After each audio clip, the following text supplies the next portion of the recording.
नमस्कार, आप सभी का बहुत बहुत स्वागत। आज का हमारा विषय केतु पर मछली। बहुत ही इंटरेस्टिंग टॉपिक है, अद्भुत, बहुत शुभ भी, लेकिन अक्सर ना एक भ्रम की स्थिति पैदा हो जाती है।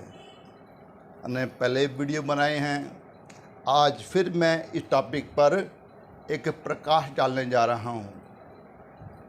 केतु पर अगर मछली बने तो उसका प्रभाव क्या पड़ता है। सबसे बड़ी गलती हम लोग करते हैं मछली के निर्धारण में। पहले वो समझिए कि मछली की शेप वास्तव में कैसी होनी चाहिए। देखिए, मछली के लिए एक लाइन कर्व लेते हुए ऐसे आए नीचे की तरफ, और एक लाइन कर्व लेते हुए ऐसे आए, और यहाँ पर आके इंटरसेप्ट करे। ये तो बन गया आपका टेल, और ये जो है ये आपका हो गया फेस। ये है फिश। कई लोग एक लाइन ये, एक लाइन ये, इसको ही फिश मान लेते हैं, जबकि ये तो बहुत ही घातक चिन्ह है। ये तो आइलैंड बन गया, द्वीप। तो बिल्कुल ध्यान रखना कि फिश, दोबारा मैं बता रहा हूँ कि एक लाइन ऐसे आए कर्व लेते हुए, एक लाइन यहाँ से आए कर्व लेते हुए, और ये इंटरसेप्ट करे। यहाँ पर पूंछ बननी बहुत ज़रूरी, और यहाँ पर अगर फेस बन जाए और अच्छा। कई बार तो यहाँ पर विंग्स भी होते हैं,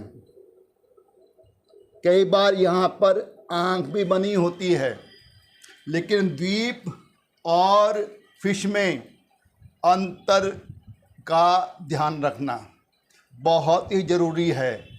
द्वीप को फिश मानने की गलती मत करना। अक्सर मेरे पास जिज्ञासावश प्रश्न आते हैं कि मेरे सूर्य पर्वत पर मछली है, मेरे केतु पर मछली है, लेकिन हमको कोई फल नहीं मिल रहा है, प्रभाव उसका नहीं है।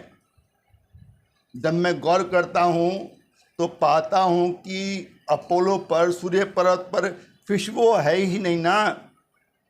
ज़बरदस्ती उसको आप फिश का आकार दे दो, नहीं बात बनेगी। फिश बिल्कुल स्पष्ट। द्वीप को फिश मानने की गलती मत करना, पहली शर्त। दूसरी शर्त कि ये फिश फॉर्मेशन ना एक और तरीके से बनती है, और थोड़ा एंगुलर होता है। एक रेखा ऐसे आई, एक रेखा ऐसे आई, एक रेखा ऐसे गई, एक रेखा ऐसे गई। ये भी फिश है। एंगुलर प्रभाव वही होगा इसका। यहाँ पर इंटरसेप्ट हुआ, ये हो गया टेल, ये हो गया फेस। यहाँ पर विंग्स भी हो सकते हैं, यहाँ पर आई भी हो सकती है। तो दो फॉर्मेशन बनती हैं, या तो एंगुलर या बिल्कुल प्योर फिश शेप। अब देखिए, अगर केतु पर मछली बनती है तो हमारी हथेली पर सबसे अच्छे उभरने वाला चिन्ह माना जाता है। यहाँ पर भी गड़बड़ा है, दो ध्यान रखना। अब मान लीजिए ये आपका केतु है मणिमन से लगता हुआ, एक तरफ लाइफ लाइन, एक तरफ ये रेखा मान लीजिए, मन से ही मान लीजिए। ये जो बीच का एरिया है ना, यह है केतु पर्वत। यदि आपके फिश मान लीजिए यहाँ बनी हुई है, एक लाइन ऐसे आई, एक लाइन ऐसे आई। अगर फिश आपके केतु के बीचों बीच बनी है, उसका आपकी लाइफ लाइन से कोई मतलब नहीं है। इसका मतलब अलग। केतु क्या दिखाता है? पूर्व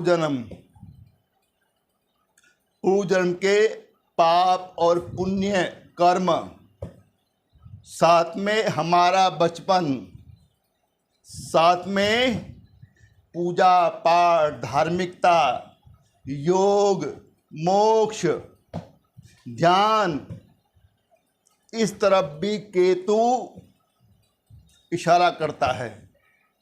अगर मछली बनी है केतु के बीचों बीच, तो पक्का मानिए कि जातक का बचपन बड़ा शानदार बीतेगा। संपन्न जीवन, किसी बात की, किसी सुविधा का अभाव होगा ही नहीं, क्योंकि पिछले जन्म में अच्छे कर्म किए हैं, उसी के आधार पर आपको ये जन्म मिला है, इस परिवार में मिला है, संपन्न परिवार में जन्म हुआ है, या जन्म लेने के बाद परिवार संपन्न बना। आपके बचपन में आपको सभी सुविधाएं अवश्य मिलेंगी, संपन्नता अवश्य मिलेगी, पहली चीज। दूसरी चीज देखिए, आप बचपन हुआ, यह भी इशारा कर रहा है कि पूर्व जन्म में आपके पुण्य कर्म अच्छे थे, बचपन अच्छा। और जब केतु पर अगर फिश बन जाए तो जातक की धार्मिकता भी अलग लेवल पर चली जाती है, उसका बड़ा रुझान होता है पूजा पाठ की तरफ, धार्मिकता की तरफ, अध्यात्म की तरफ, मोक्ष ध्यान की तरफ। और अगर फिश है तो ऐसे जातक को सफलता भी मिलती है। यही नहीं, केवल रुचि है, वो अपनी मंजिल पर पहुंच जाता है, ध्यान में गहरे उतर जाए या मोक्ष को ही प्राप्त कर ले, उसके अंदर से कोई मोह माया बचे ही नहीं। ये तो हुआ केतु के बीचों बीच, लेकिन केतु पर है, लेकिन इसकी एक ब्रांच ना लाइफ लाइन से आ रही है। मान लीजिए ये लाइफ लाइन, अब यहां से एक रेखा बनी ऐसे, अब लाइफ लाइन के सहारे से फिश बना केतु पर, यह अलग प्रभाव दिखा रहा है। ये दिखाता है कि एक तो आपका बुढ़ापा बहुत अच्छा बीतने वाला है, स्वास्थ्य भी अच्छा रहेगा, आपकी सब इच्छाएं पूरी हो जाएंगी, कोई इच्छा बाकी रहेगी नहीं।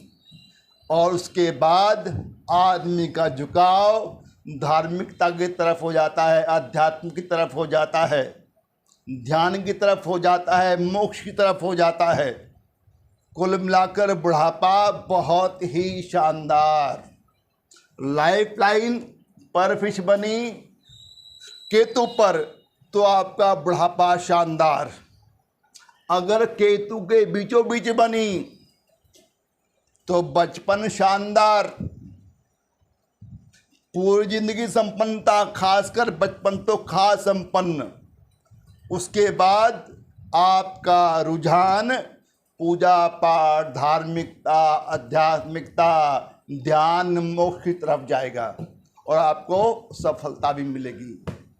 तो ये प्रभाव पड़ता है केतु पर मछली चिन्ह के उभरने से। आशा करता हूँ जो तथ्य मैंने बताए आपका ज्ञान अर्जन जरूर करेंगे। इस वीडियो को देखने के लिए आपका बहुत बहुत धन्यवाद। थैंक यू, शुक्रिया।